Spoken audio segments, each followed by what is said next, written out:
Police स्टेशनला काल आम्हाला आमच्या एका समाज बांधवाचा फोन आला की आपल्या अल्पवयीन मुली 16 वर्षाची अपहरण झालेलं आहे।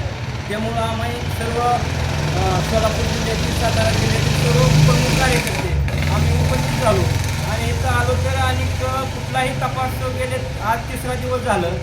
आज मुलगी आमची गायब आहे। आज त्या मुलीला जर काय बरं वाईट झालं त्याला जबाबदार कोण? आणि इथले पोलीस अधिकारी सुद्धा आमच्या समाज बांधवाला ऐरावीची भाषा वापरतात। ही भाषा का वापरता ही आज आम्ही जबाब विचारण्यासाठी आलेलो आहे। आज देवेंद्र फडणवीस साहेब एवढ्या लाडक्या बहिणीसाठी किमा घेतात की लाडक्या बहिणीची सुरक्षा आम्ही करतो।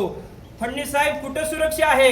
आज आमची लवार समाजाची बहिणीला गेल्या 3 दिवसापासून अपहरण केलेलं आहे, तरी सुद्धा आपले पोलीस प्रशासन झोपेमध्ये आहे। आज आम्हाला जर उद्या आम्ही त्यांना सांगितलेलं आहे उद्या संध्याकाळपर्यंत आमची जर मुलगी आम्हाला नाही मिळाली तर आम्ही राज्यभर आंदोलन करू आणि जे तुमचं खातं काय करते आणि आमच्या समाज बांधवाला भाषा कशी वापरतात ही आम्ही तुम्हाला येणाऱ्या काळामध्ये जाऊ। आमची तुम्हाला नम्र विनंती आहे की आम्ही राज्यामध्ये बघतोय रोज मुलीवर बलात्कार होतात, काय होतंय आणि मुलीचा मर्डर केला जातोय। असा काय प्रकार घडू नये अशी आम्हाला भीती आहे।